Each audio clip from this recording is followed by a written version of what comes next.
get text messages for each debit he made on his credit card that this is him,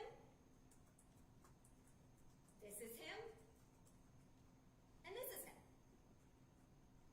So when we're looking at these three, we look at some of the features of what we're looking at. And then when we compare them to the other surveillance video, we then can determine we're looking at the same person all the way through. How do we do that? We'll just use this one for an example.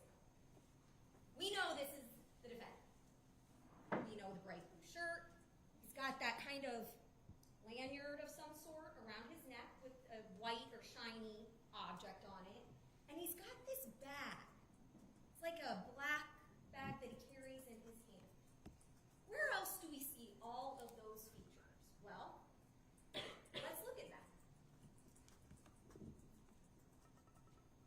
As we see him walking, we watched this for so long yesterday, him walking through Riviera Beach from the Mangonia Park Tri-Rail Station through the city of Riviera Beach North. What do we see? We see that lanyard. We see that bag. Here, he's waiting to cross the street. There's the bag. Here we can see the color of the shirt, that bright blue shirt, shiny object in the middle of his chest, and the bag. We know this is him. And then we get to Palm Beach Gardens, 6:59 p.m. And this is that Shady Lakes video. This is all important. Number one, we can look at this and see he's got that object in his hand. He's got that bag. Watch this as many times as you need, because this might be at night. It might be a little blurry, but when you watch this video and you watch him walk across, you see that bag. You see the consistency of what he's carrying throughout his travels. And this video is also really important because not only do we know he's at Shady Lakes at 6:59 p.m., but what did Detective Brashear tell us about the location of Shady Lakes? How far away from the crime scene is it? About a half hour. And what do we know about when Ryan's activity sensor data went off? 7:31. But that's not all. Because when we watch this video, and we're going to watch this one from Old Palm. We just watched it yesterday. Hopefully there it goes. Watch him walk.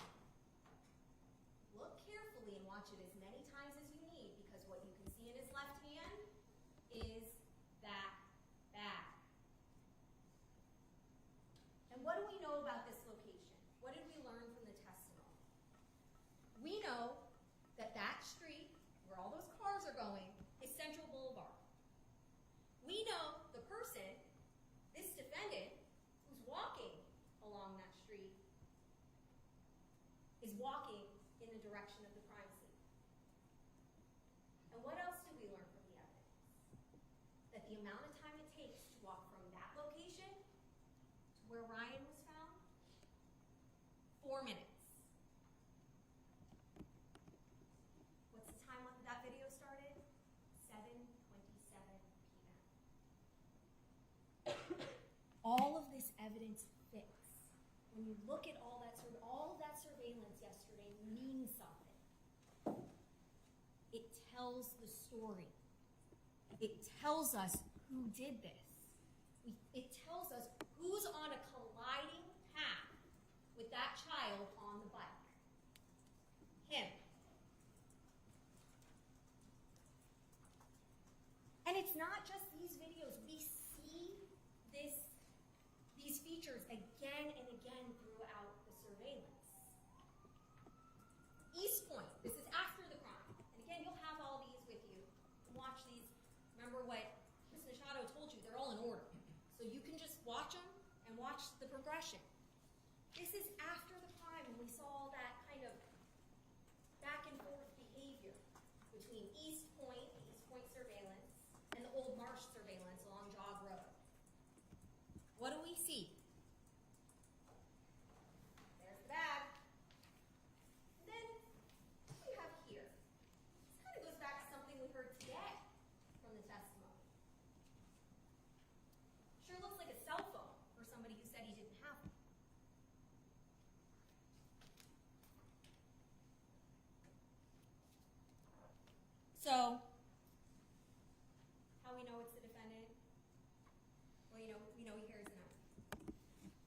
We know he was there. How else? The DNA. So let's talk about this DNA. Because Ms. Banky was on the stand for a long time, and sometimes those statistics can get confusing, and there's so many of them. So let's talk about the nuts and bolts of what she told you. Starting with the headphones. Again, if we look, we know this is the defendant. There he is, wearing the headphones. And then we have where they were found. We're going to look at this a little bigger in a second, but this is really important where these headphones are found. Look at the way the bike is sitting in the dirt, and the headphones are intertwined in the bike. We'll talk about that in just one moment, but let's talk about what we know about those headphones. Well, we know that the plastic headpiece came back to this defendant. It's 20 sextillion. If we need to know what that looks like, that's what that number looks like. Times more likely that the DNA on the plastic headpiece of those headphones that are intertwined in the dead child's bike came from this defendant. Ear cushions. We know there were two contributors to the ear cushions, and it just so happens that the DNA on there belongs to this defendant and to Ryan Rogers. 295,220 times more likely it originated from the defendant, and 100 octillion times more likely that the other unknown is Ryan. Let's go back for a second. On his headphones that are on his head in Boynton Beach, that's how likely Ryan's DNA is on him. And look at the location. I told you we were going to blow this up. I try not to make promises I can't keep. This bike was in a struggle. You could tell by the way it's haphazardly thrown into that shrubbery, blocking anyone's path from Central Boulevard. You remember that when you saw the pictures, there really was no path into the woods. They actually had to remove the bike to get into the crime scene. And these headphones are intertwined because that's what happens when there's a struggle. When two paths collide and two people struggle, items come off. But they don't just fall. They end up intertwined with the bicycle. But that's not all the DNA we have, because we also have the swabs from the bandana that was found in the defendant's pocket. And you have this in evidence. It's kind of hard to see, but right here, inside of the defendant's backpack, is this camo bandana. You'll get this, it'll be nice and close. You can pull it up close so you can see it's there. But here it is, all laid out, and we have that blood stain. And we know that that stain was confirmed to be blood, and that there were two contributors. The first contributor, 100 octillion times more likely the blood originated from Ryan Rogers. 10 days after this murder, this defendant has something in his bag with blood belonging to Ryan Rogers. Who's the other contributor? 20 million times more likely it originated from the defendant.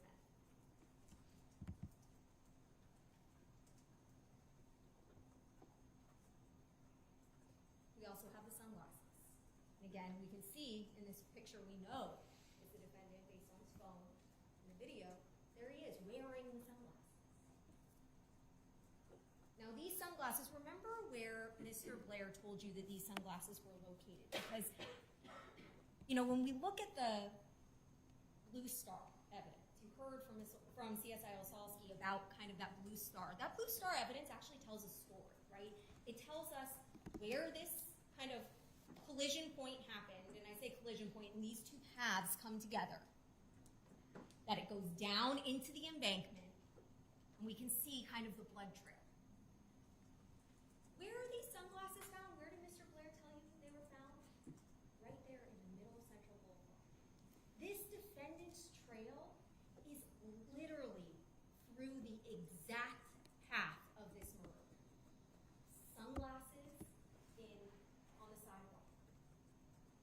Going down to the next part. Down that steep hill. Headphones on the bike. And then DNA on Ryan on the top. What do we know about the sunglasses? How do we know they were the defendants besides the fact that we can see it with our own eyes in the surveillance video? Well, we know the nose piece, 6 septillion times more likely, that's what that number looks like, that it belongs to the defendant. The temple pieces, 50 decillion times more likely that the mixture is the defendant, and then about 3,600 times more likely that the second person is Poplar. We know why Poplar's DNA is there, because he picked those sunglasses up, tried to clean them off. He actually put them in his pocket. The frame, 509 million times more likely that it was the defendant, and then 50 quadrillion times more likely that the second contributor is Mr. Quick. These numbers are astronomical. But let's talk about this, the fingernail. Now you heard from the medical examiner, before we talk about what's found on the fingernail clippings, how this kind of all happens, right? That during an autopsy, she actually clips and preserves those fingernails for this exact purpose. Because when we have a situation where it's clear there's a struggle, those fingernails might tell us a story. They might not, but they might. And we know that those fingernails tell us the same consistent story we can see throughout the evidence. 2 contributors, just 2. And who are they? 300 billion times more likely that originated from Ryan Rogers and this defendant than if it originated from Ryan Rogers and an unknown individual in the population. And it's not just that it's there. It's where the significance of this location. Look at the positioning of this body. He is face down. His hands, remember what Detective Brashear said, he was stiff.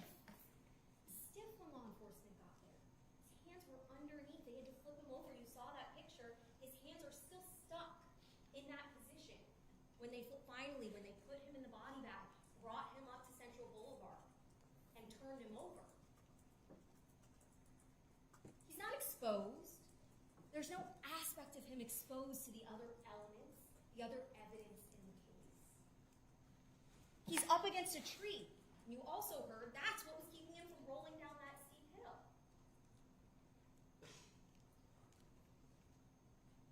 This little bit of his hand is sticking out. His fingernails are against the ground. This DNA is significant.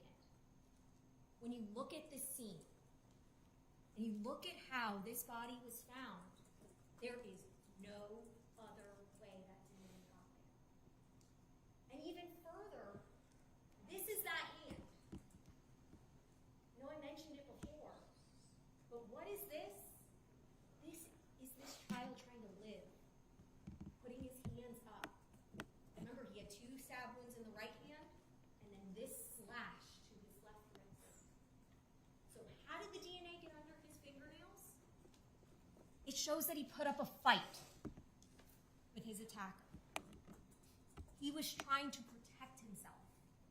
And when he did so, he touched his attacker. And that's how the DNA got under his fingernails. He's clawing for his life. So now we have 3 things that tell us in the evidence that it was this defendant who murdered Ryan. But we also have his behavior after the murder to look at.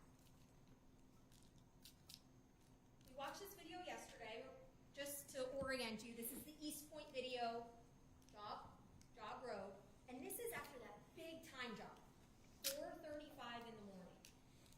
What do we see this defendant do? He comes across Jog Road.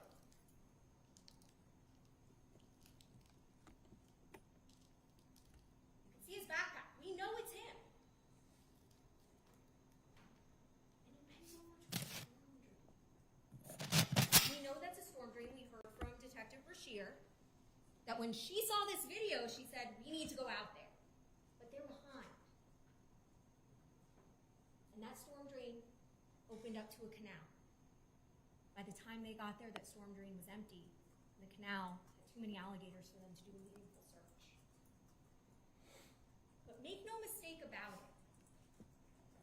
Less than 12 hours after murdering somebody, bending over at a storm drain, when it just so happens that you're found later without the murder weapon, that behavior is significant. That behavior is the behavior of somebody who knows they did something and they have to ditch the evidence. And this is the only video I have in here because I know how carefully you watched these videos yesterday.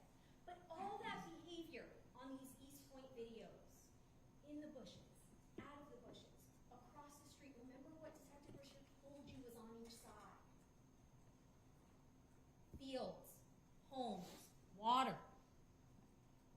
Make no mistake about it, what he was doing when he was dodging back and forth across the street is he was getting rid of the things that we know he had.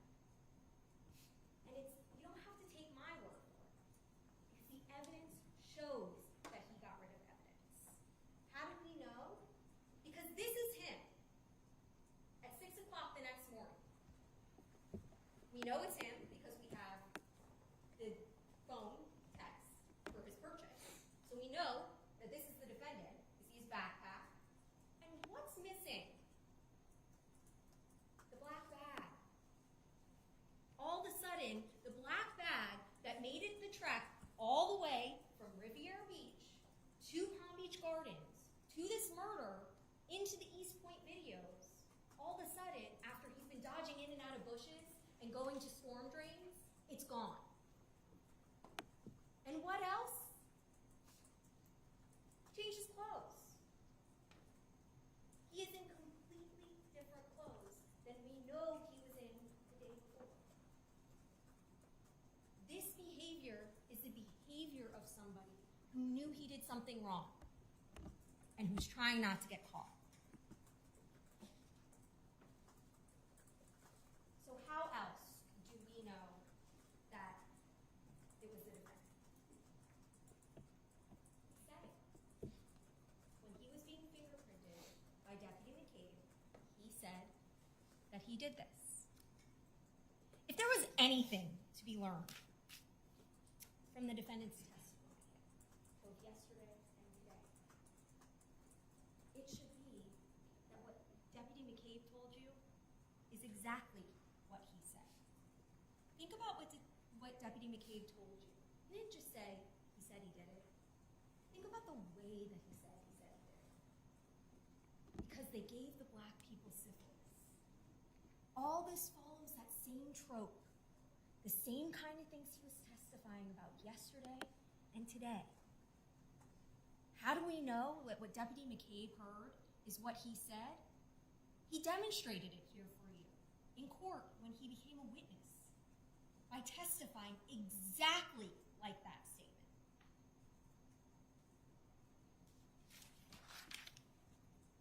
So with that, I want to talk to you about the defendant's testimony. And what we really need to talk about when we talk about the defendant's testimony are these rules for deliberation. And the judge just read them. I am going to go over a couple with you. I have them kind of framed out. But you'll have these instructions. I know you have copies now. But you'll have these instructions so you can look at them as much as you need to. Number one, you must follow the law as it is set out in these instructions. If you fail to follow the law, your verdict will be a miscarriage of justice. There is no reason for failing to follow the law in this case. And then all of us are depending on you to make a wise and legal decision. Number three, this case must not be decided for or against anyone because you feel sorry for anyone or are angry at anyone. Number five, and this one is so important, and we spent a long time talking about this. I know the judge went over this with you during jury selection, and also the state went over this with you. I went over this with you in jury selection. Your only duty is to decide if the state proved this case beyond a reasonable doubt. The state has, if the defendant has been proven guilty or not in accord with the law. What is the law? Those three items. Those three elements that are in your instructions. judge's job to determine what's next. And number 7, your verdict should not be influenced by feelings of prejudice, bias, or sympathy. Your verdict must be based on the evidence and the law. So why do we bring these up? Why are we talking about this when we're talking about the defendant's testimony? Because what this says is you have to follow these instructions. And what these instructions say is if the state proves this case beyond a reasonable doubt, if the state proves 1, 2, and 3, which we've gone over, that the state has proven 1, 2, and 3 beyond a reasonable doubt, the law says you have to find him guilty. So even if you find yourself after listening to his testimony thinking about other things, I feel bad that he believes these things. I feel bad about what's going on with him. You still have to follow these instructions. Belief in a conspiracy or not, the state proved this case beyond a reasonable doubt, and these instructions guide you. Now, when you're thinking about the defendant's testimony and what he says was going on and what he believed was going on with him, I want to bring you to this part of the instruction. It was actually right at the beginning when the judge talked about justifiable homicide and excusable homicide. And we talked in jury selection about how the state doesn't have to prove motive, and what you noticed is the reason why we don't have to prove motive is because there's nothing in the instructions that says we do. What you'll also notice is there's nothing in the instructions that say if the state proves this case beyond a reasonable doubt, but the defendant also believes in a conspiracy, that excuses his behavior. These are the things that the instructions say excuse his behavior and excuse what he did on November 15th of 2021 and nothing else. So that's why these rules for deliberation are so important.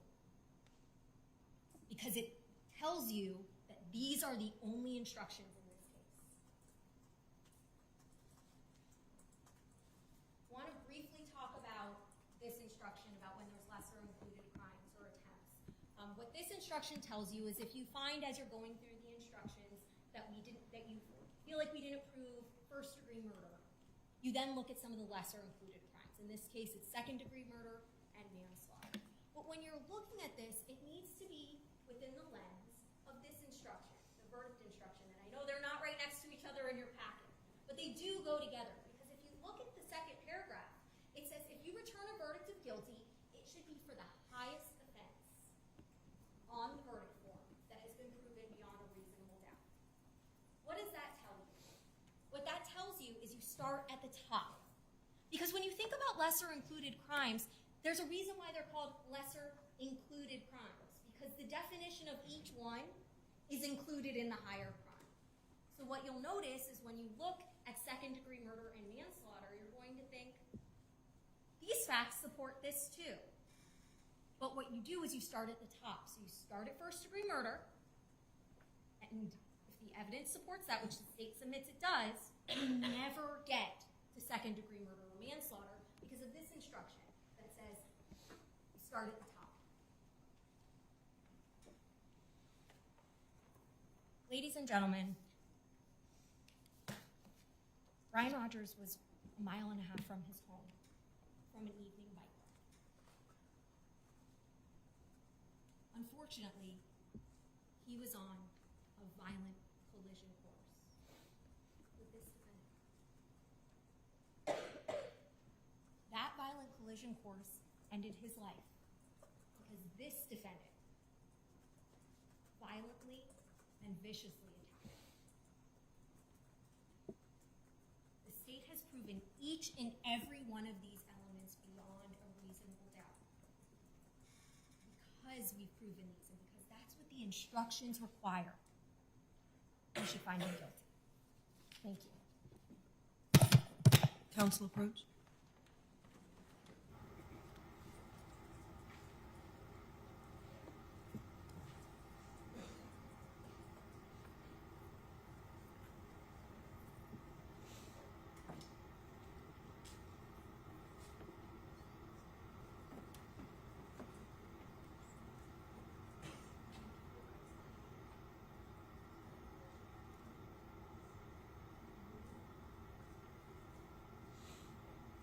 Ladies and gentlemen, we're going to take a 10-minute break. We'll come get you around, it's 2:57 now, so like just a little bit before 3:10.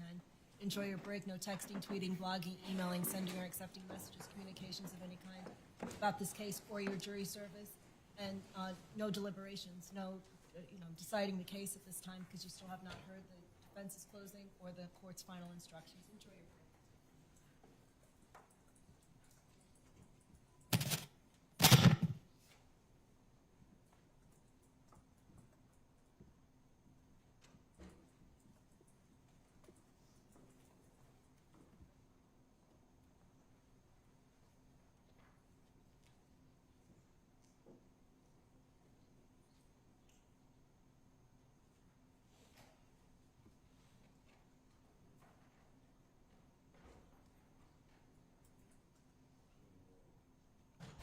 Jury has left. We'll take about a 5-minute facilities break, and then I'll have my discussion.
hold on a second. Okay. Your attorneys are now going to do their closing arguments.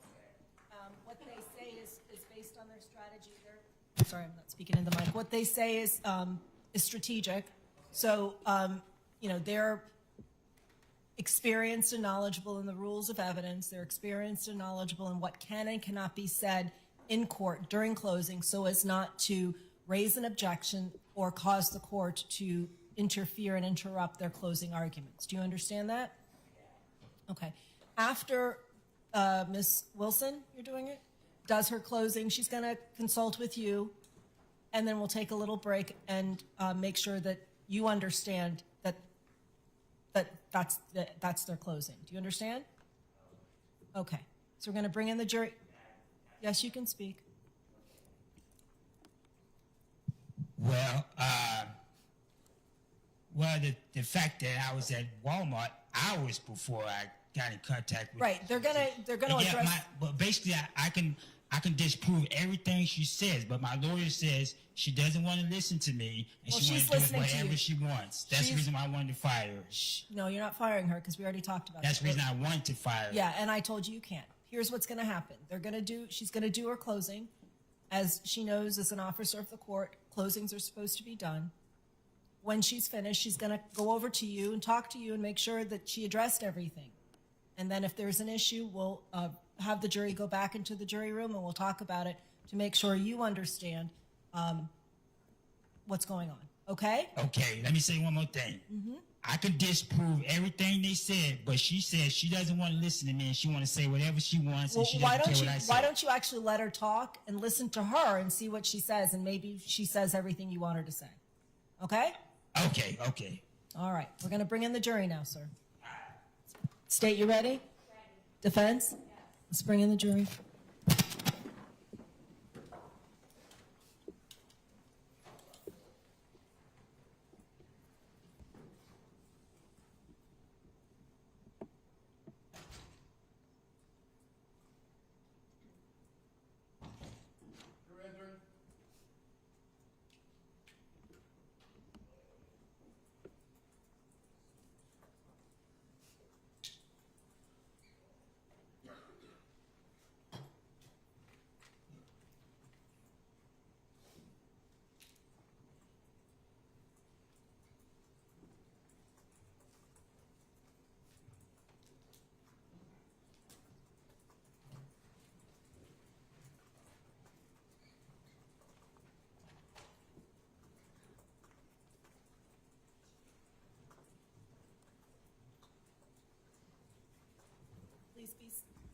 Please be seated. Defense, do you wish to give a closing statement? You may proceed.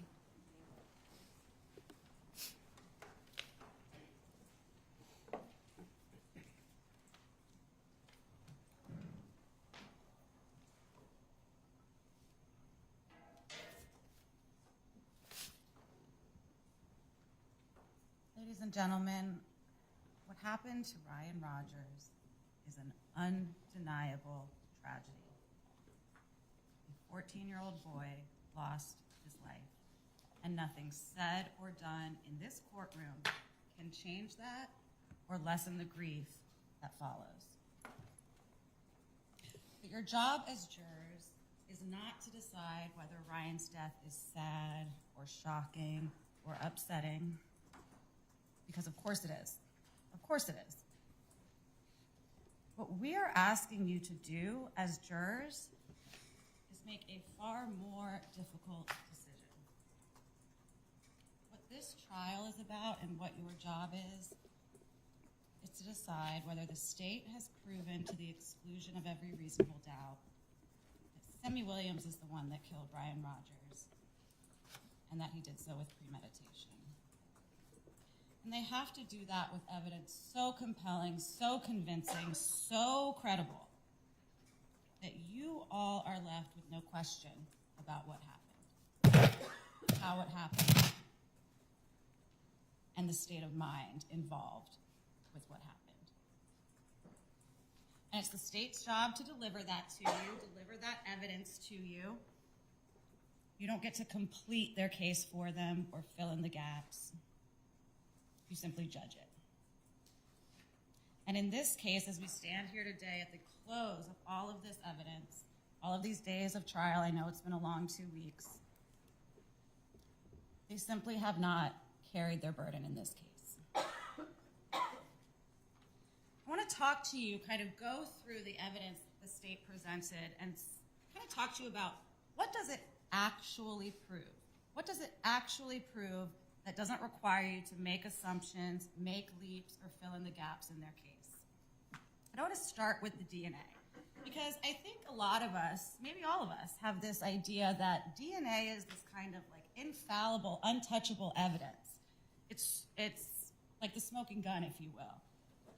But DNA analysis results are only reliable if their integrity is properly preserved. And you heard from Ms. Banky on the stand how easy it is for DNA to transfer from different items, to get on items that someone has never touched. I think it's interesting that the state, in their presentation of the case, did not elicit that testimony from Ms. Banky. They didn't talk to you about the possibility of transfer DNA and how easily it can be moved from object to object, item to item.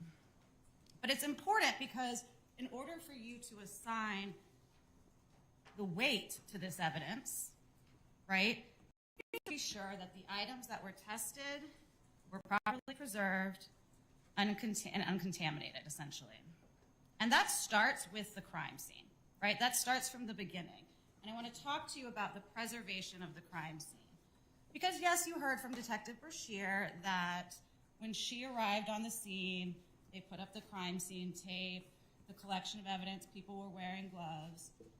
But she wasn't the first officer on scene. You heard that there would have been other officers that arrived before her that would have checked Ryan's body for proof of life, checked a pulse. How do you touch the body? We don't know if they were wearing gloves. We don't know if they moved anything in the scene. We don't know anything about it because no evidence was presented to you about it. What happened before she arrived? The fact is, you don't know. How did they approach Ryan? The state just told you in closing argument that the way the scene was positioned, you couldn't even reach Ryan without removing the bike. But somehow these first responding officers did. What did they touch? What did they move? We don't know. That evidence was not presented to you. Did they move the body in any way? We don't know. And that's evidence that the state needs to present to you, and they haven't done so. And I would submit that the reason they didn't present that evidence to you is because there were some problems with the preservation of this crime scene. We know initially that this was not investigated as a homicide. And we know from the testimony of Dr. Reinhardt that at least one procedure that is standard in homicides was not done in this case. She testified that typically when the medical examiner's office gets a body, that there's bags over each hand. And she testified the reason for that is to preserve any potential evidence that's on the hands and also to prevent any potential contamination of any evidence that could be on the hands. And that makes sense that you would want to do that in a homicide investigation, but that was not done in this case. And we know for certain evidence that the state wants you to assign a great deal of weight was on Ryan's hand, a piece of evidence that we know was not properly preserved.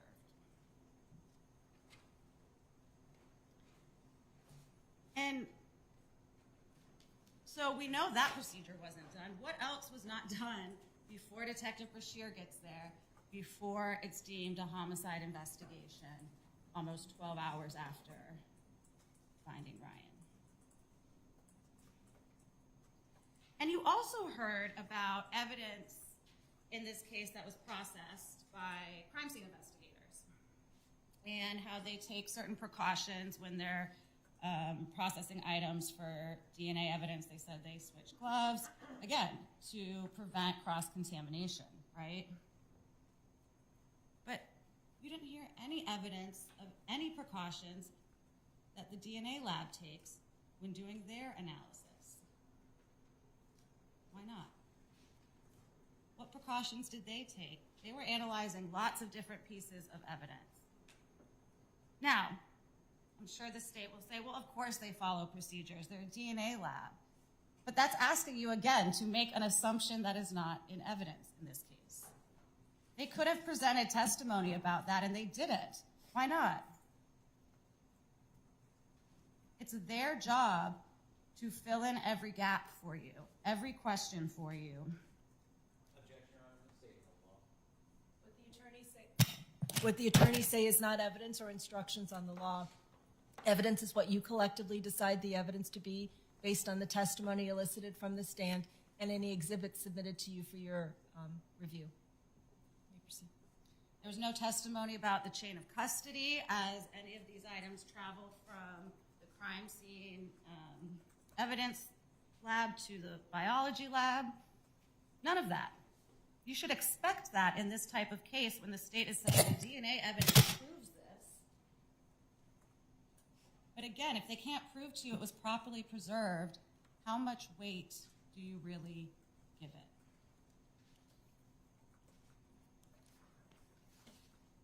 That's information that is important for you all to know when considering how much weight to give this evidence and interpreting it.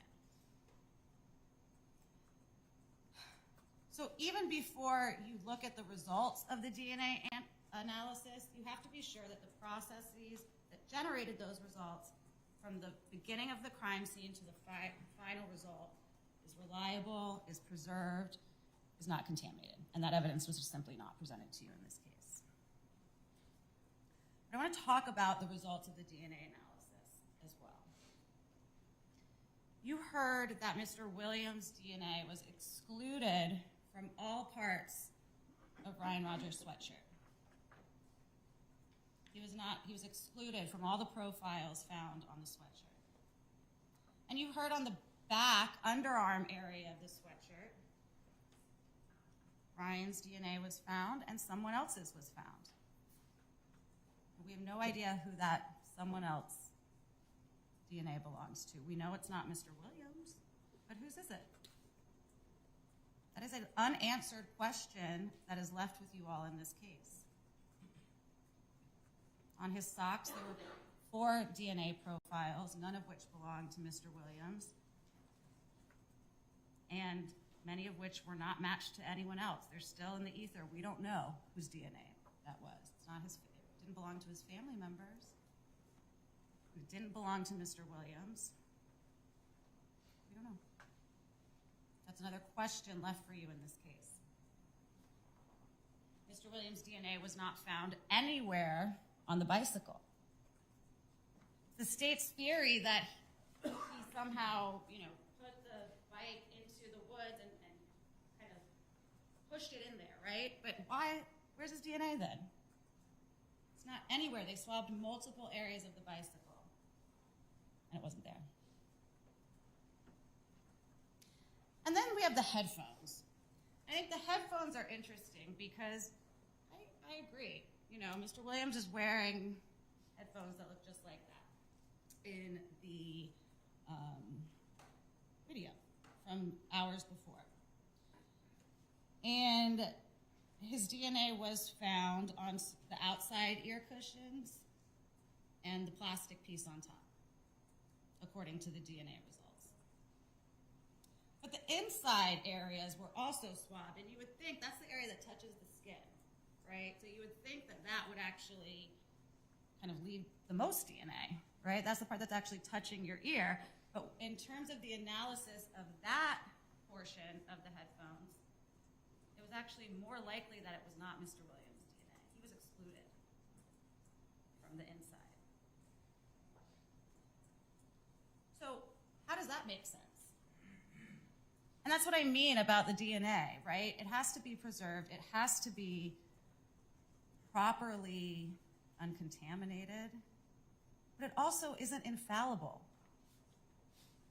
If those were Mr. Williams' headphones, his DNA would be on the interior cushions, and it wasn't.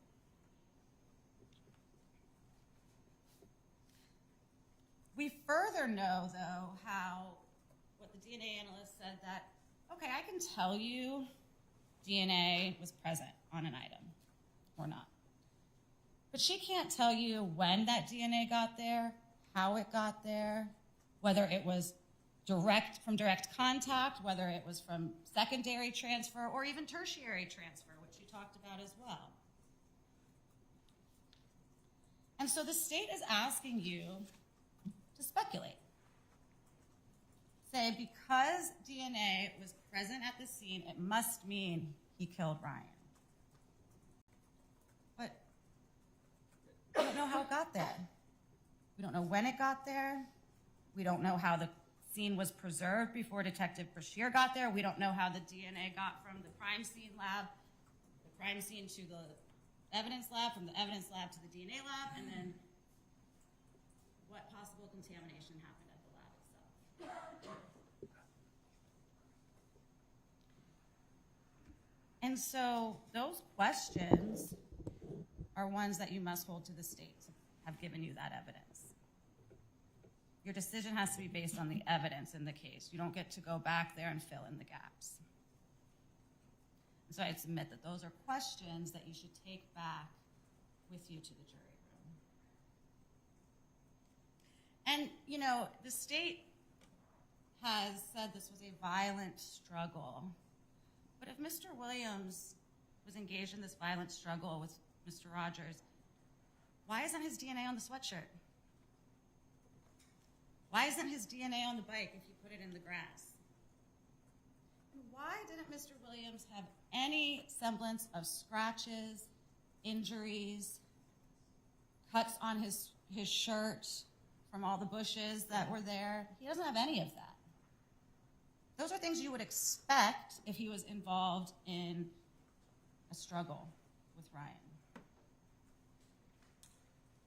You would also expect that there would be, you would find more blood on Mr. Williams, on his clothing, on his person when you see these videos and you see him the next morning. Again, no scratches, no blood. None of his belongings had blood on it. There was the one camo bandana that had a couple of drops of blood, right? That is inconsistent if Mr. Williams was wearing it when he killed Ryan. You would expect to see more blood. So, but nothing else in his backpack, none of his other belongings, nothing else had any blood on it. He's wearing his backpack in all of those videos, no blood. He was involved in a violent struggle. Those are things that you would have expected to see, but it's not there. And that's another question that you should take with you into the jury room. The state says, well, he told the police that he sometimes carries a knife, or usually carries a knife, but he lost it. Okay, a pocket knife. No evidence that a pocket knife could have caused these injuries, first and foremost, ladies and gentlemen. But second of all, when did he lose it? Why didn't the officer follow up and get that answer? Did he lose it 2 days ago? Did he lose it 2 months prior? We have no idea. Again, the state is asking you to speculate and assign weight to this evidence that doesn't actually prove anything. He was a homeless man who carried a knife. That somehow makes him a murderer? Again, it's speculation. It's taking pieces of evidence, trying to assign a meaning that is not there.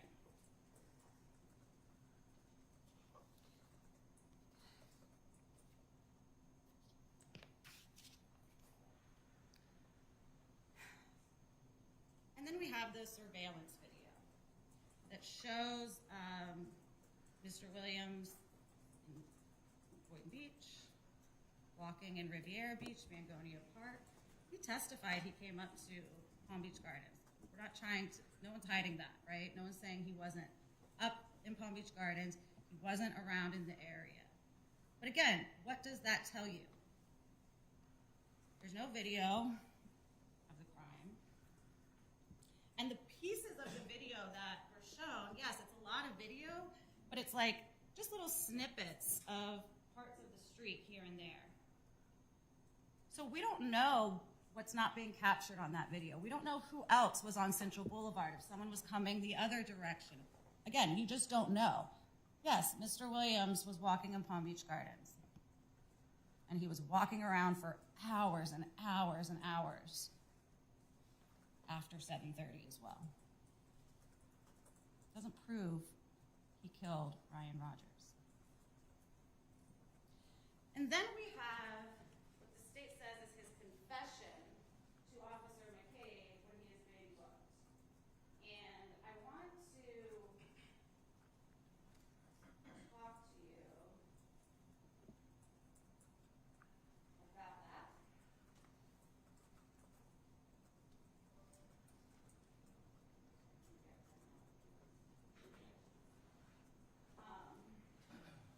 And so I want you to think about this, okay? Because you heard that Mr. Williams was taken in with the police in Miami on November 26th.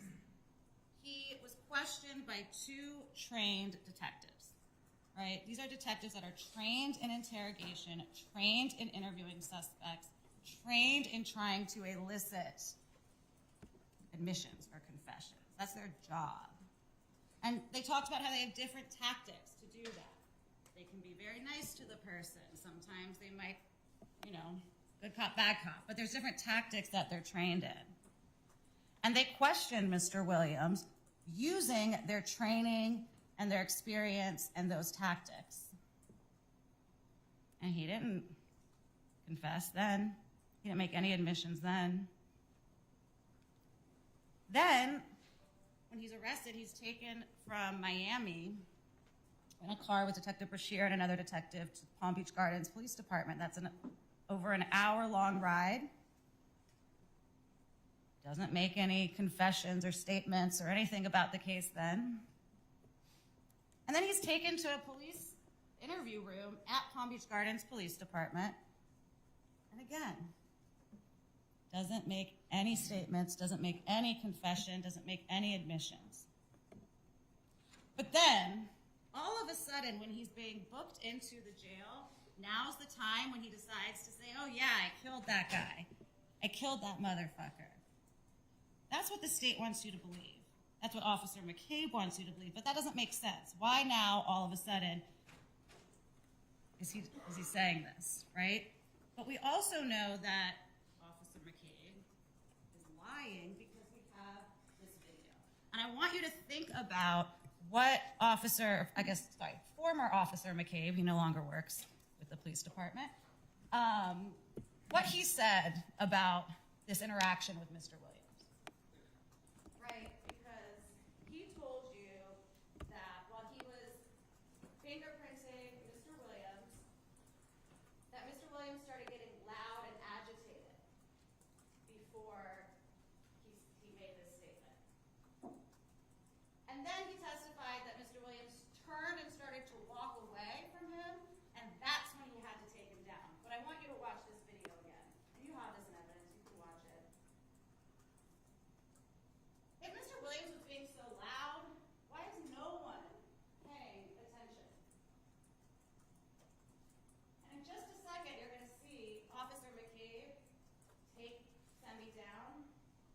You don't see Semmie turn to walk away. You don't see anyone paying attention.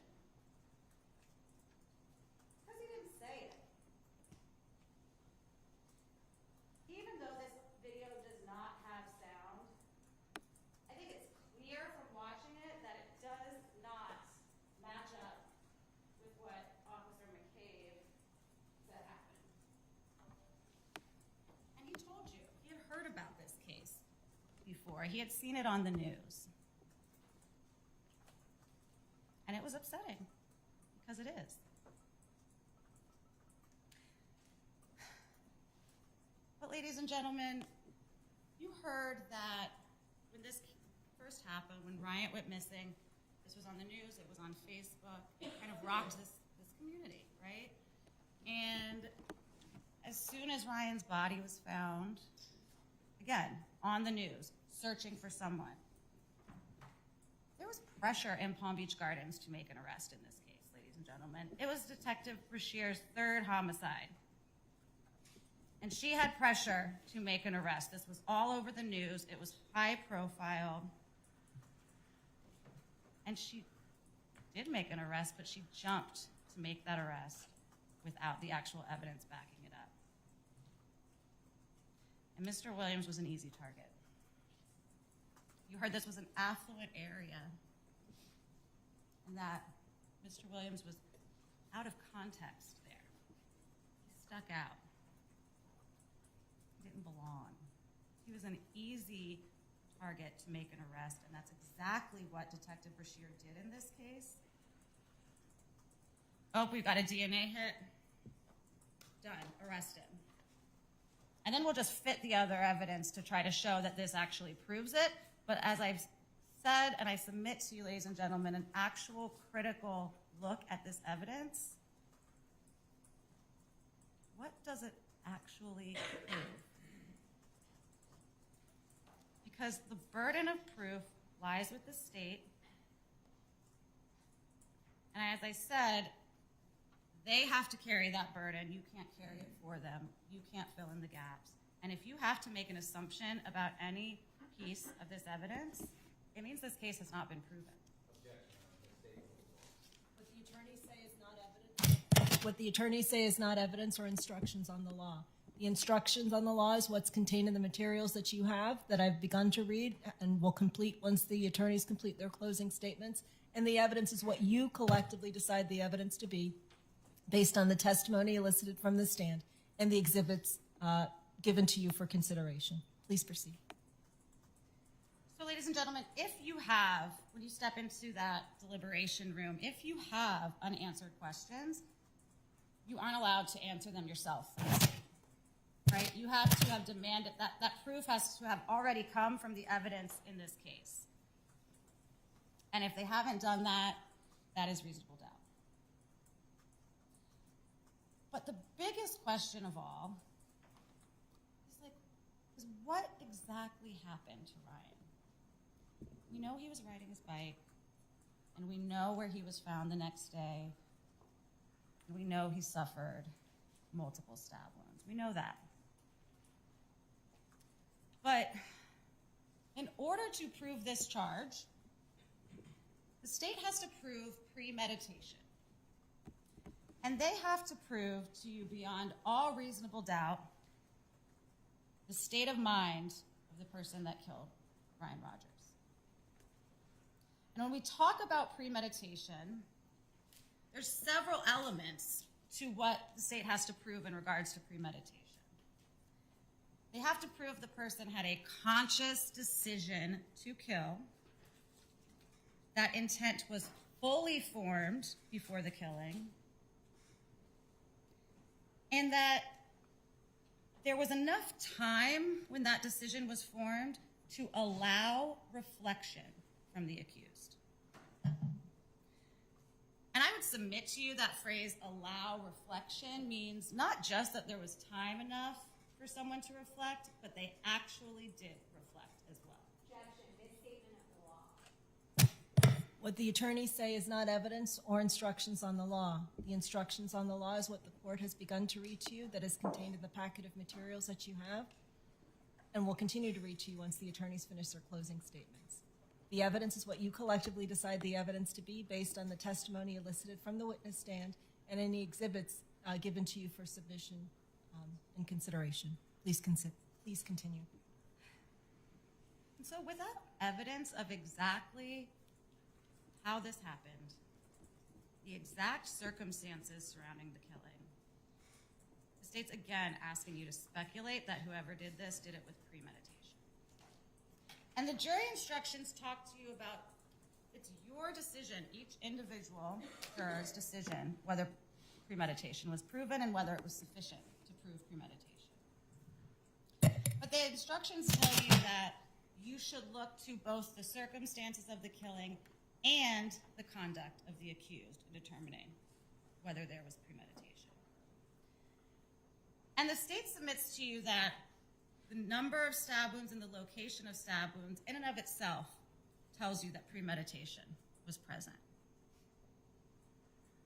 They said that they must have reflected each time they did a stab wound.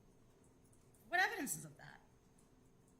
There's literally no evidence that there was any reflection, any time for reflection, or anything about the state of mind when this happened. They're asking you to speculate because they don't have the evidence. They're asking you to assume what they can't prove. And without that evidence,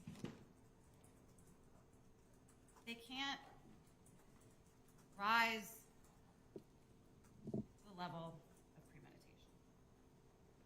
But the jury instructions also tells you to look at the conduct of the accused in determining whether premeditation was present. It's not just the circumstances of the killing, it's both that you are supposed to consider.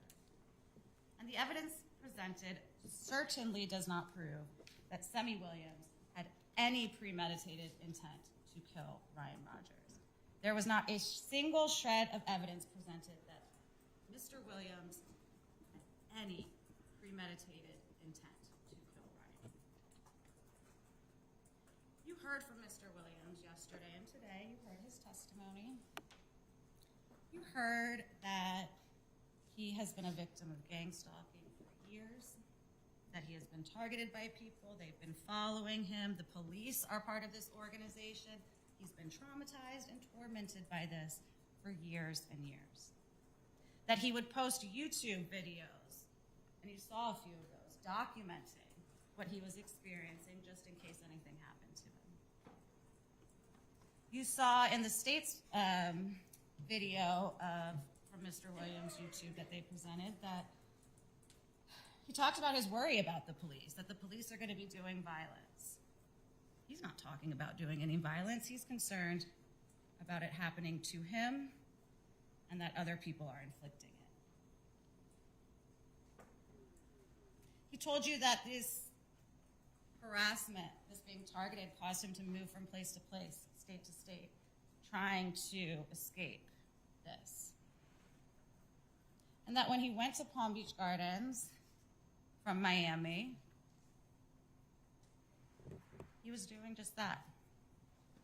He didn't go up there to kill Ryan Rogers. And nothing that the state presented gives you any evidence to show he ever formed that intent. So how do you figure out someone's intent? This was talked about in jury selection. How do you figure out what is their state of mind? Because that is what you are being asked to do. That is the job that you all have. A lot of you all discussed that you can find out someone's intent when you look at their behavior kind of before and after an incident, or the time surrounding the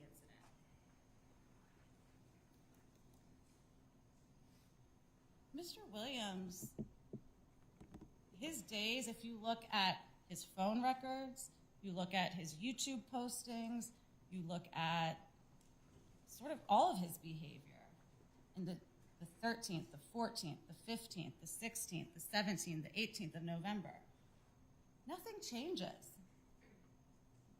The state said that his behavior was that of someone who knew what he did and was trying to hide it. He's continuing to post on his YouTube channel with his location and his, he's not hiding. That's not the behavior of somebody with a guilty conscience.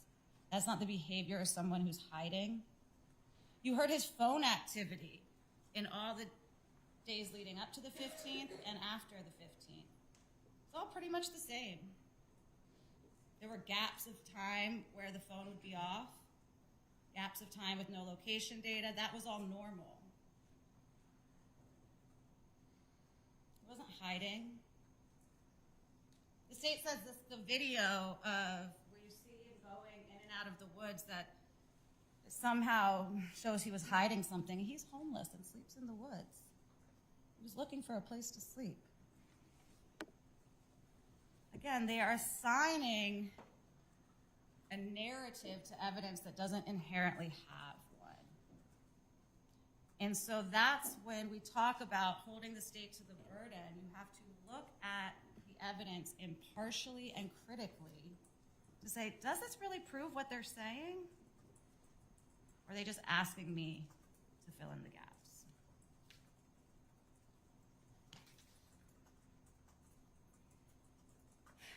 And you heard that Officer Machado had Mr. Williams' phone extraction, looks through his phone, and you heard that the phone shows pictures, internet searches, downloads, all different types of information, nothing related to this.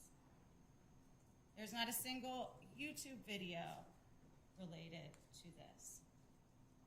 There is no evidence actually related to show that Mr. Williams had any premeditated intention to kill Ryan Rogers. And further than that, there is no real explanation or motive for this. And I understand that the state, they'll drill it in, they don't have to prove motive, right? That is not one of the elements. And that is true, right? But motive is informative to you all as jurors in determining whether premeditation is present. And while the motive is not necessarily required, its absence matters. Because premeditation requires you to get into, or to determine the state of mind of the individual who did this at the exact time of the killing.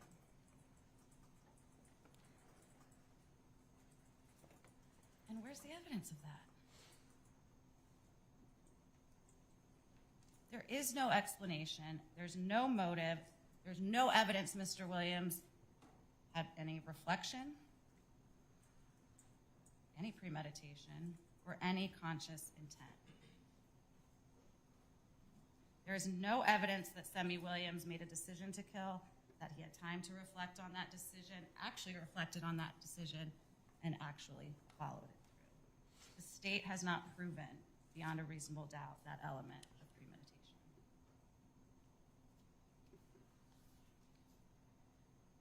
So, ladies and gentlemen, as I stand here, my last chance to speak with you, I circle back to what I said at the beginning of this closing argument. That this is a very difficult job that you have been tasked with. This is a case full of emotions, it's full of sadness, and these are human emotions, and you all are human, and we're not asking you to check those emotions at the courtroom door, or check that humanity at the courtroom door. You all didn't ask for this job, you did not volunteer for it. But each and every one of you was selected as a juror in this case because you promised us, and you promised Mr. Williams, that you could set aside the emotions that are inherent in this case and that you could be fair, view the evidence impartially, and hold the state to their very high burden. Reasonable doubt is a personal decision that only each and every one of you can make as an individual. Each one of you was picked as a juror because you are a reasonable person. So every question that you have back in that jury room is a reasonable question. And I would submit every doubt that you have in that jury room is a reasonable one as well. The reason that we have jury trials, the reason we entrust folks like you to uphold the presumption of innocence is because it's that important. It is the lifeblood of our Constitution, and it is that important because you all are the shield between one of your fellow citizens. And Mr. Williams may have been an outsider, not belong in Palm Beach Gardens, but in this courtroom, he is your peer. And you stand as the shield between him and the sword of the government, protecting that presumption of innocence, as you all promised you would do. And you can only let that shield down when the state has given you evidence so credible, so compelling, so convincing. When each one of you goes to sleep, wakes up tomorrow, wakes up the next day or the next day or the next day, that you are not left wondering, second guessing, did I really get this right? Is it really enough? Because suspicion is not proof. And in this case, the state has given you nothing more than suspicion. They have not proven that Mr. Williams killed Ryan Rogers with premeditation. And he is not guilty.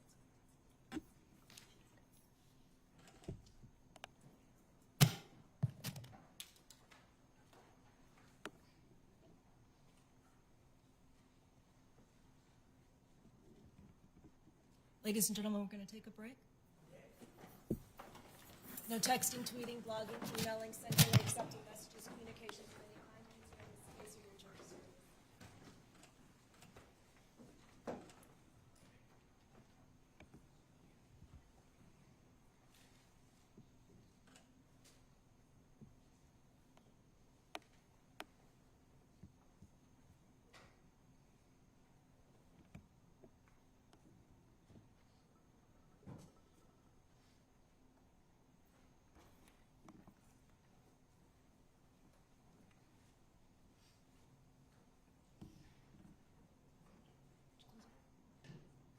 Jury is left. Please be seated.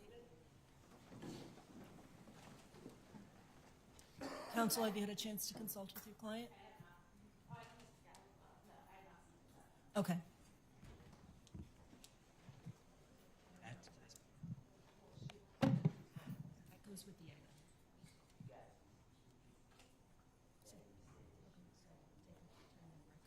Come back at 4. Ladies and gentlemen, the jurors need one of the jurors needs to have an extended break, so we'll come back at 4 o'clock. How much time do you need, defense? Okay, I'll come back at 4 o'clock, and then we'll address it.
you're still consulting with your client? Yes. You still need, so you need more time? Yeah. Okay. How much more time? Okay.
Are we completed with closing, with the defense closing? Yes. Mr. Williams?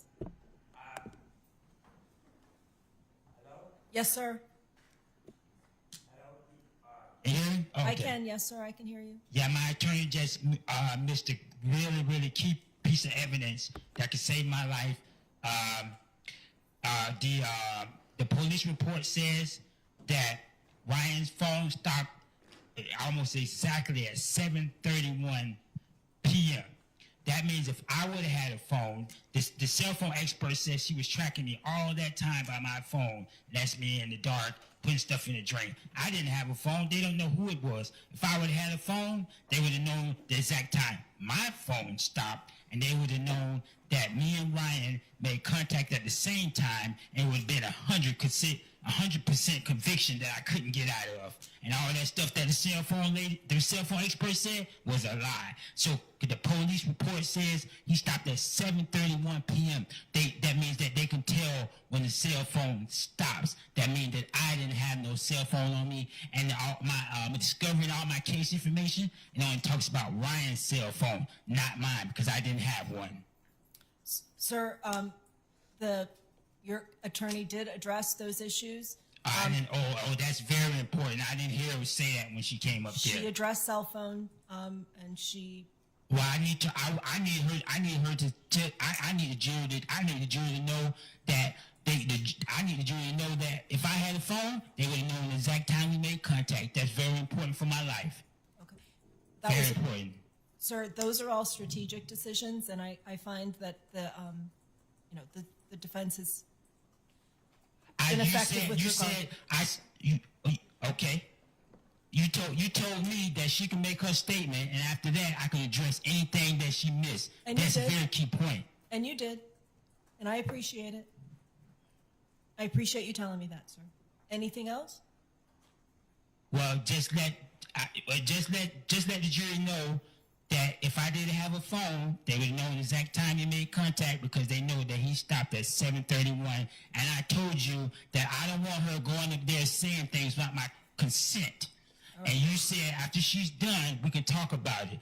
And the fact that if I had a phone, they would have known the exact time we made contact, and it'd been 100% conviction. And the police report says that his phone stopped at 7:31 p.m. Yes, sir. You said that a few times now. Yeah, so I really need her to say that to the jury. It was said the evidence was elicited during the testimony of the one of the law enforcement officers, and Ms. Wilson has already addressed the lack of evidence as it relates to this case. So there doesn't seem to be any additional issues for us to address. When we're going to bring out the jury, Ms.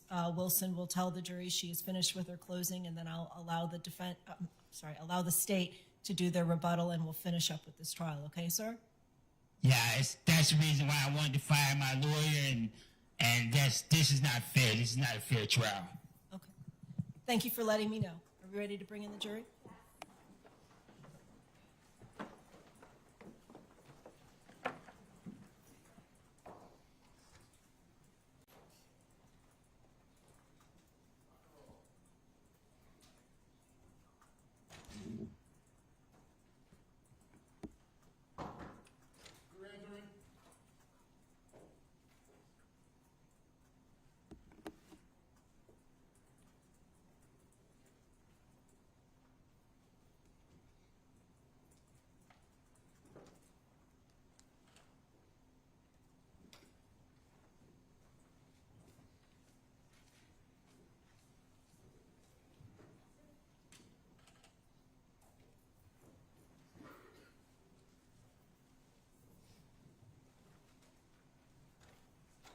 Please be seated.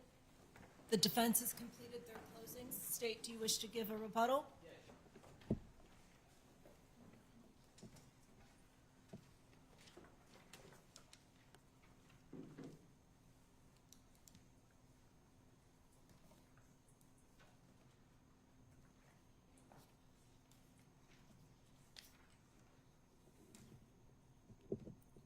May I proceed, Your Honor? Yes, sir. Ladies and gentlemen of the jury, good afternoon. Before I begin, I just want to thank all of you for the time that you've given up for this case.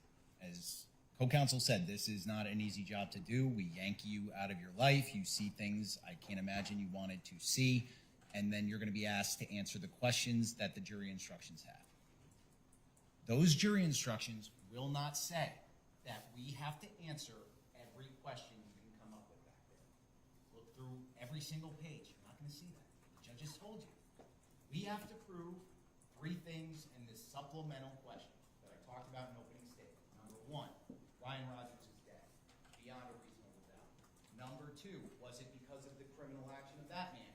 Beyond a reasonable doubt. Number 3, did he think about Ryan before he killed Ryan? Beyond a reasonable doubt.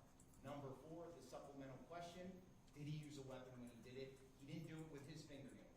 He did not put those stab wounds into Ryan Rogers' body with his bare hands. He used a knife like he said he'd bring around with him all the time, and conveniently lost.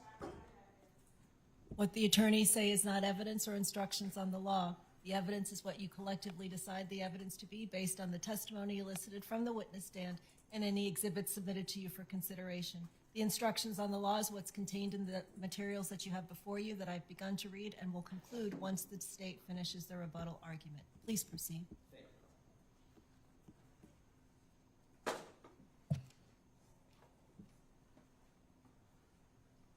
He can't do premeditation, Mr. Killer.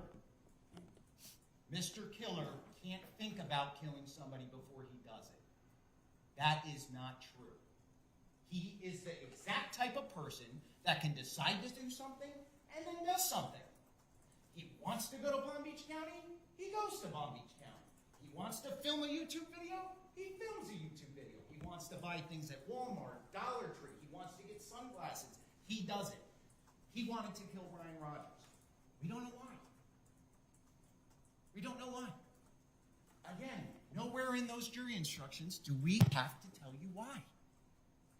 Troubled people can do things all the time. There isn't a rhyme or reason to it. It doesn't make it legal. It doesn't mean he's not guilty and he gets to walk out a free man. That's not what the law says at all. At all. He can believe what he wants. That's the great part of this country. What he believes does not justify his actions in any way under the law in the state of Florida. It just doesn't.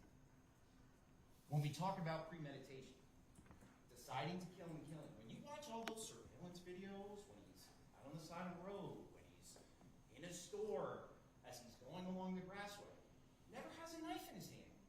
Never. In order to kill Ryan, he had to make the choice to take his pocket knife out, put the blade out, and stab him in the head. If it were an accident, no premeditation, maybe he just got startled. There'd be maybe one stab in Ryan, but guess what? Then someone says, oh man, I didn't mean to do that. Oh man, I don't want to kill a 14-year-old kid. What am I doing? What does the facts and the evidence of this case show? Over and over and over and over and over again. And not to his pinky finger, not to his big toe, to his skull, fracturing his skull 4 times, piercing his brain 3 times, and then stabbing him in the jugular. He wanted him dead. He accomplished that goal. Why? We may never know, because he says he didn't do it. He says he didn't do it. All this talk about DNA evidence and, oh, well, it can be transferred, or maybe the CSI people, tracked it through. None of that was testified to. None of it. None of it at all. You heard them say, the body stays, they collect all the evidence, and then the body goes in the body bag. Okay? There was no tainting of any DNA evidence in this case. That is a speculative doubt. That's trying to force you to believe something that the evidence doesn't support. That isn't a reasonable doubt. It's just not. And we don't have to prove this case beyond every speculative doubt, beyond every possible doubt, beyond everything you can imagine when you go back in the jury. We don't. We just have to prove it beyond every reasonable doubt. And every reasonable doubt has been eliminated at this point. We're confident that when you go through those doors, that presumption of innocence can melt away. It can completely melt away because of the 15 witnesses we presented and the over 60 exhibits that we brought before you. All show you Ryan Rogers is dead.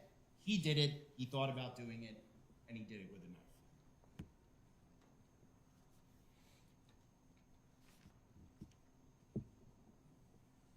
Was he looking for a place to sleep in the sewer? Defense counsel said, oh, that thing about the storm drain. He was just looking for a place to sleep. Objection, denigrating the defense.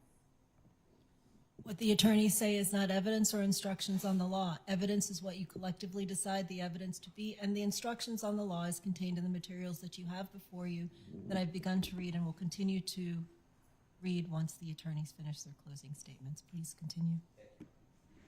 Does that make sense? It doesn't. The reason those excuses don't make sense is because it's not the truth. They're not the truth. The truth is he killed Ryan, changed his clothes, got rid of the knife that he used, and went back down to Miami.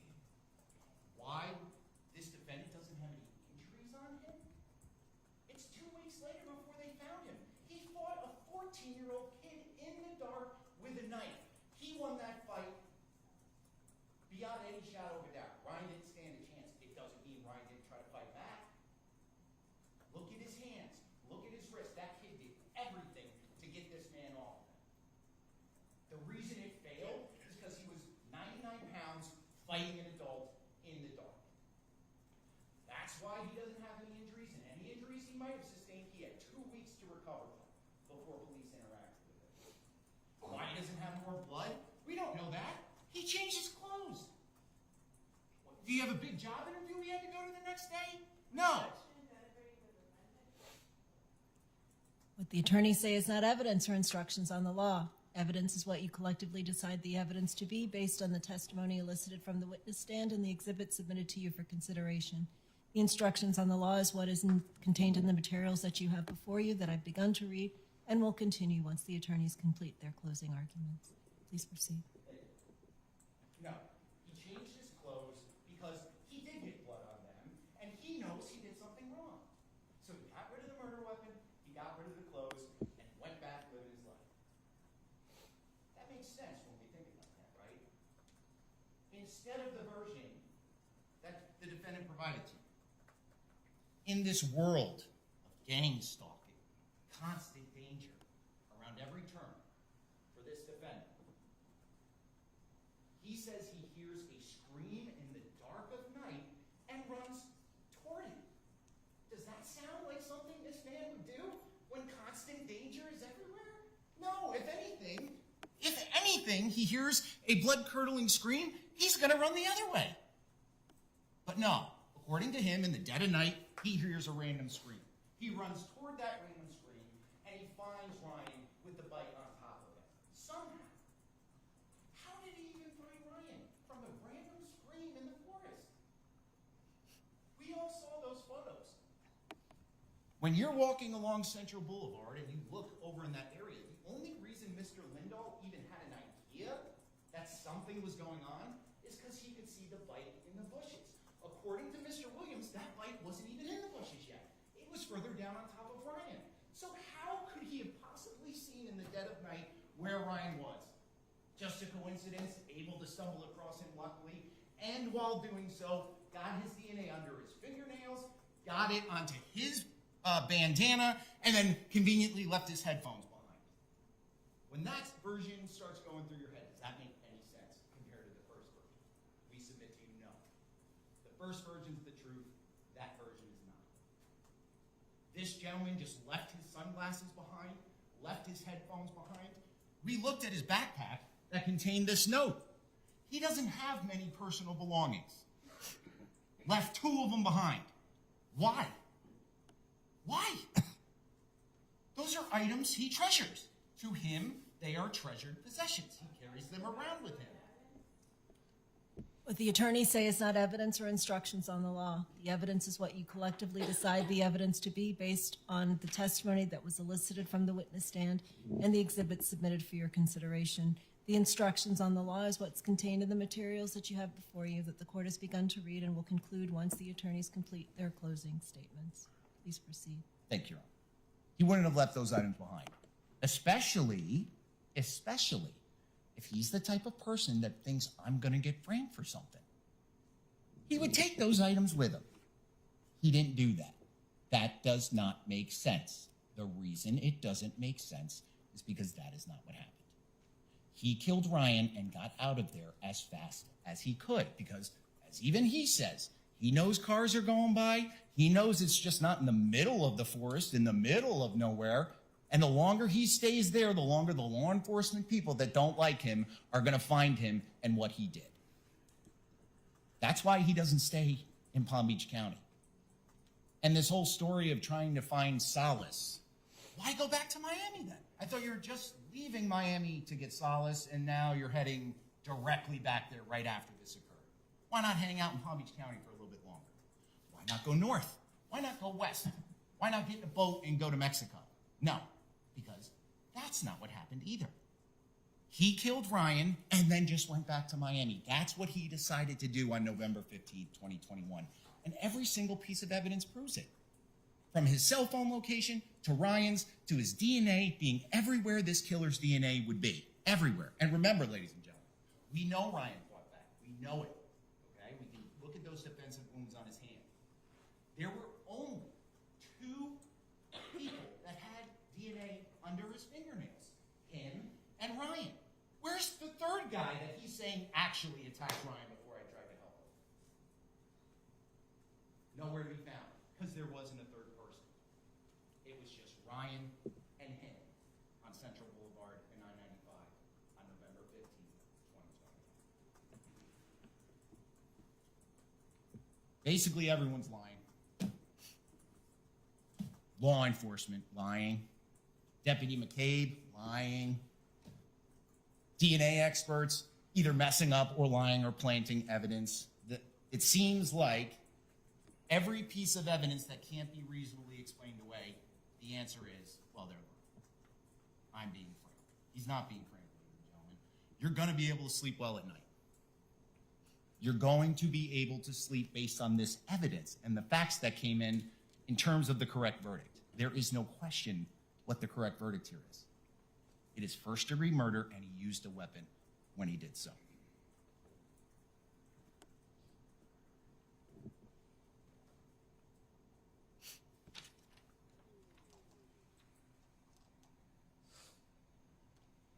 Why all of a sudden does he confess? Maybe he just got fed up.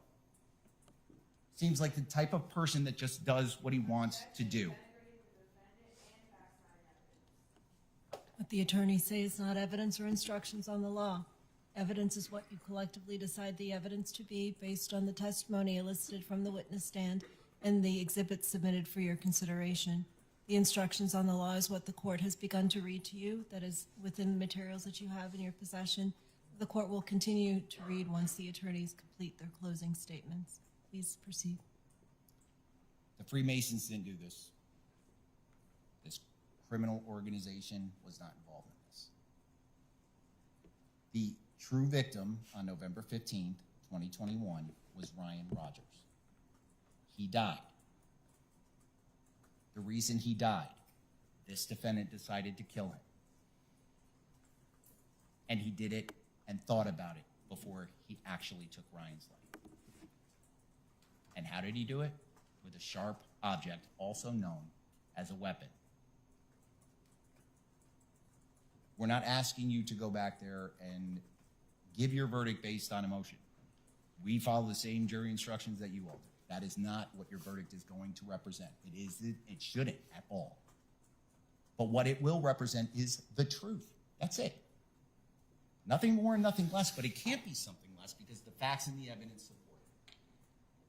When you check that box that says guilty of first-degree murder, and then check the supplemental question that, yes, he used a weapon when he did it, that verdict stands for justice because it is supported by the facts, the evidence, and the law.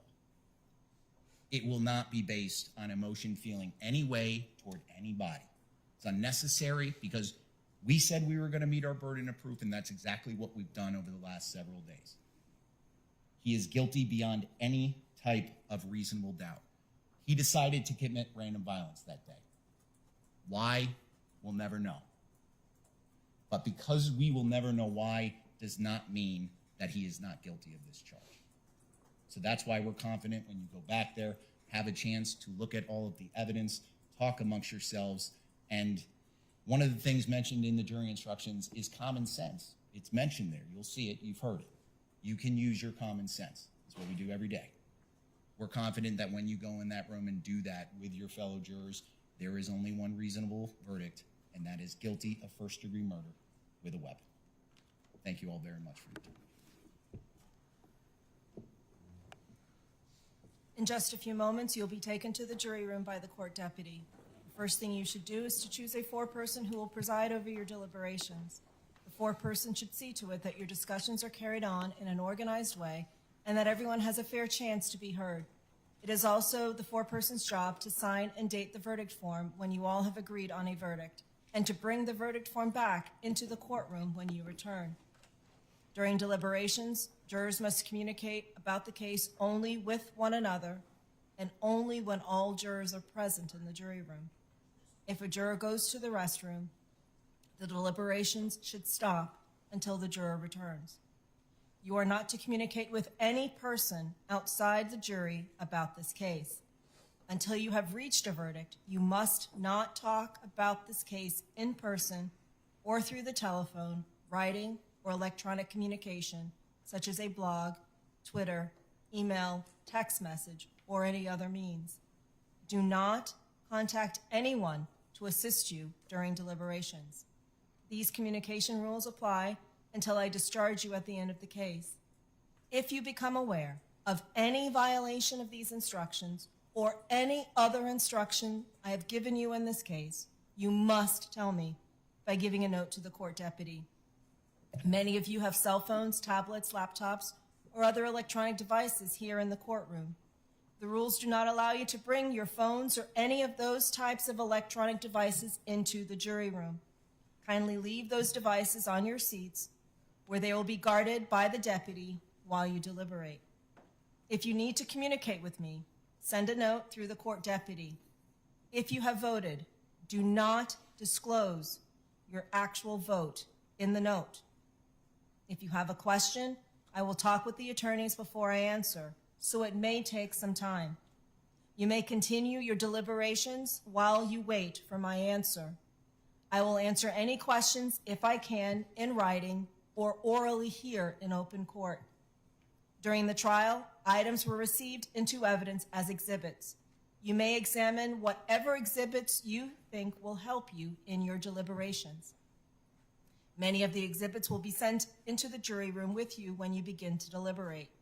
The remaining exhibits will remain in the courtroom. If you wish to see any of those exhibits, please request that in writing. In closing, let me remind you that it is important that you follow the law spelled out in these instructions in deciding your verdict. There are no other laws that apply to this case. Even if you do not like the laws that must be applied, you must use them. For more than 2 centuries, we have lived by the Constitution and the law. No juror has the right to violate the rules we all share.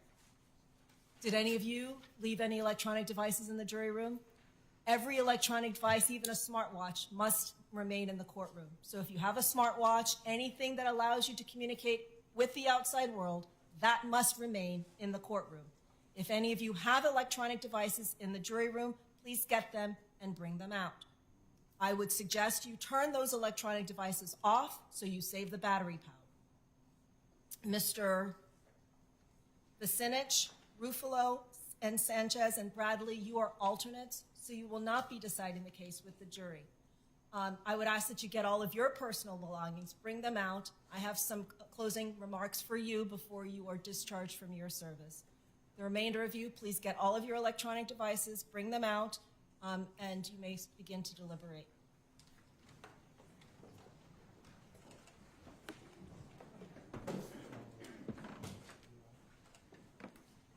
Do you have any personal belongings in the jury room?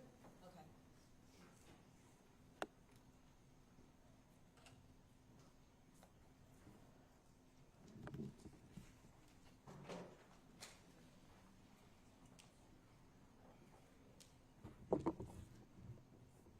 Sir, are you staying for some reason? Oh, I'm sorry. It's okay. Don't be sorry. No.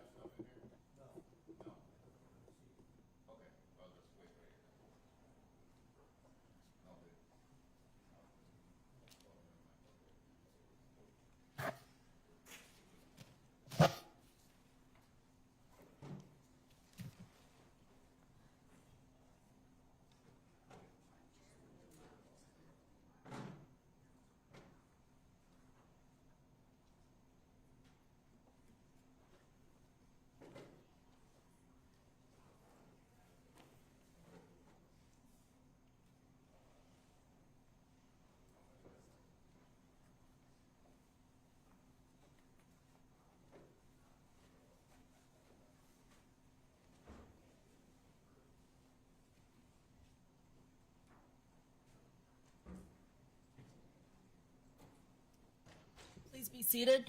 The jurors have begun the deliberations. Mr. Vicinich, Ruffalo, Sanchez, and Bradley, as I indicated, you are alternates, so you will not be deciding the case with your colleagues. However, I do wish to thank you on behalf of the parties, the lawyer, and the people of the state of Florida for your time, consideration, and dedication in this case. I also wish to advise you of some very special privileges afforded to you as jurors. No juror can be required to talk about the discussions that occurred in the jury room, except by court order. For many centuries, our society has relied upon juries for the consideration of difficult cases. We have recognized for hundreds of years that a jury's deliberations, discussions, and votes should remain their private affair so long as they wish it. Therefore, the law gives you the unique privilege not to speak about the jury's work. The lawyers and their representatives are not permitted to initiate contact with you about this trial. However, you may wish to speak to the lawyers or anyone else about the case. You also have the right to refuse to speak to anyone. A request may come from those who are simply curious, or from those who might seek to find fault with you. It will be up to you to decide whether to preserve your privacy as a juror. I have prepared a letter to each of you, thanking you for your time, attention, consideration, and dedication to this case.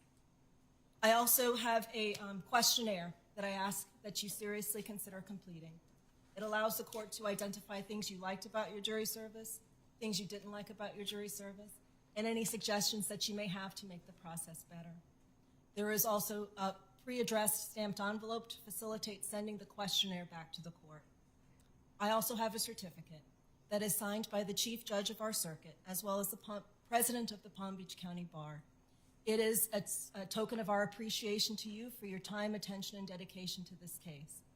It says in part, called from your accustomed pursuits and asked to give of your time and to render judgment, you fulfilled your duty as a citizen of the state of Florida by faithfully discharging the solemn responsibility of jury service and thereby made a personal contribution to the ideal of equal justice for all.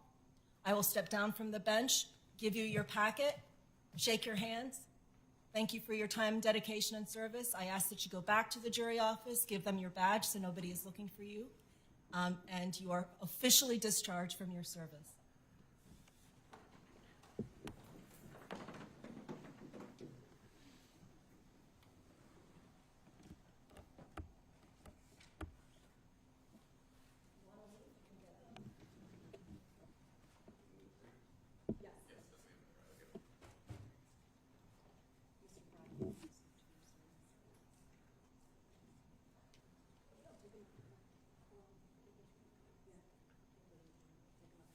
Deputy's going to escort you up the front way because the jury, Mr. Sanchez, thank you so much for your service. Mr. Ruffalo, thank you so much for your service. Mr. Vicinich, thank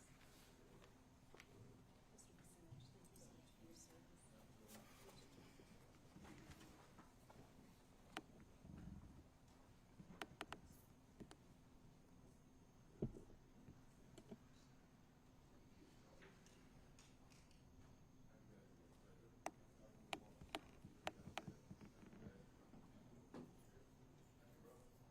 service.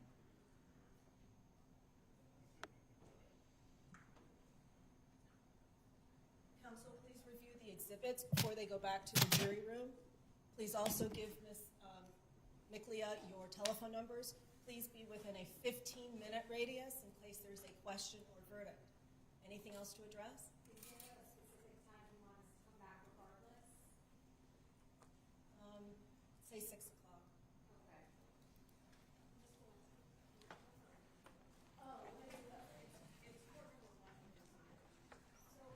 During the trial, the state requested to have something labeled as Court Exhibit 1. It's a phone extraction.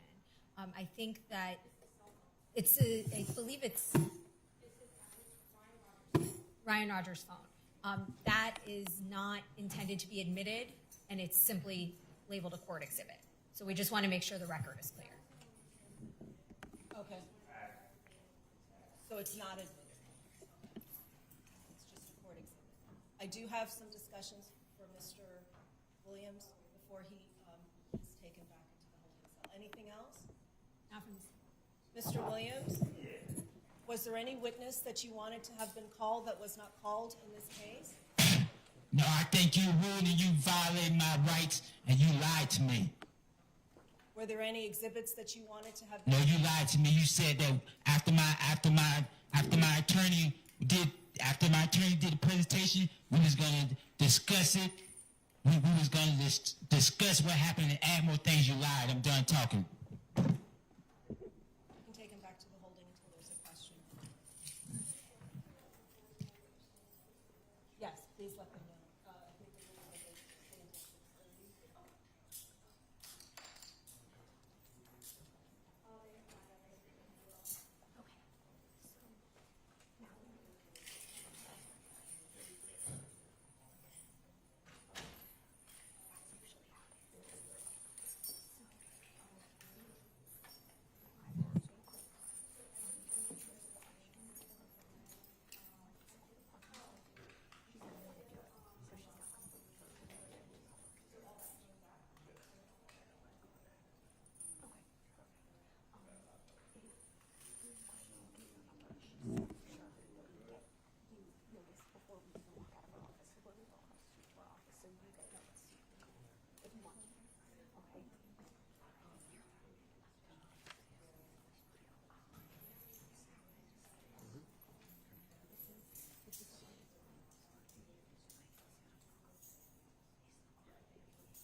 I don't, it wasn't a text. I responded to him, I said, why? I literally just responded to him, he sent it, and I said, why? He said,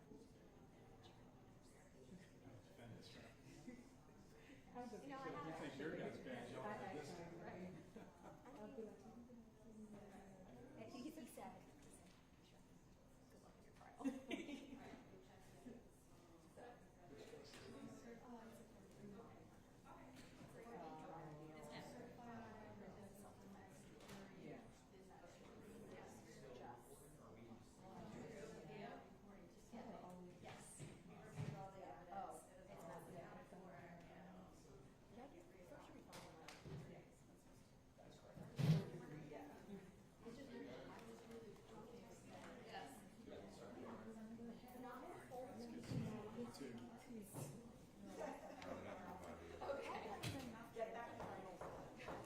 Well, they should have a capital again.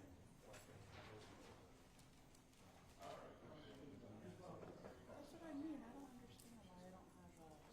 I didn't use the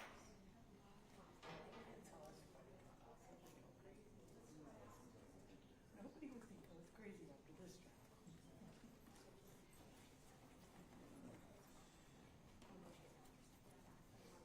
The good thing is I can prepare.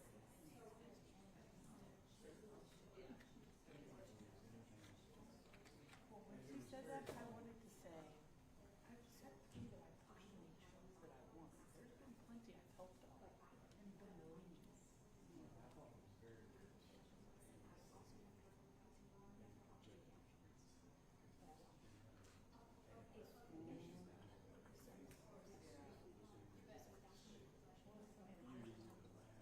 Yeah, all of us. Yeah. I love how they just have those instructions. I was gonna say, how does she know I'm not reading them? Oh, yeah, usually that would take a long time. Even me, I've heard it so many times. I'm like, I wanted to give her a button.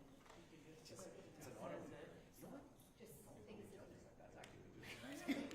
Easy button and get it. Like just have it have AI read it to me. Yeah. Oh, now you can give your voice to AI and have AI read it back. Yeah. Would save them some time. Yes, I'm gonna walk outside too, I think. It sure has. Okay. I'm gonna hang around here. I don't know, are y'all gonna call me? Yeah, Joe, I'll just definitely be text her. I know she's gonna have I'd be a million surprised if things. she knows. Will you hear whenever? I'm gonna be finished. All right, so somebody just make sure that. I Oh won't my be God. able to y'all. No, don't worry. You're still out here, right? There's only a few people she's got to tell. I think you're gonna be one of them. So. Yep, that's fine. So, all right. All right,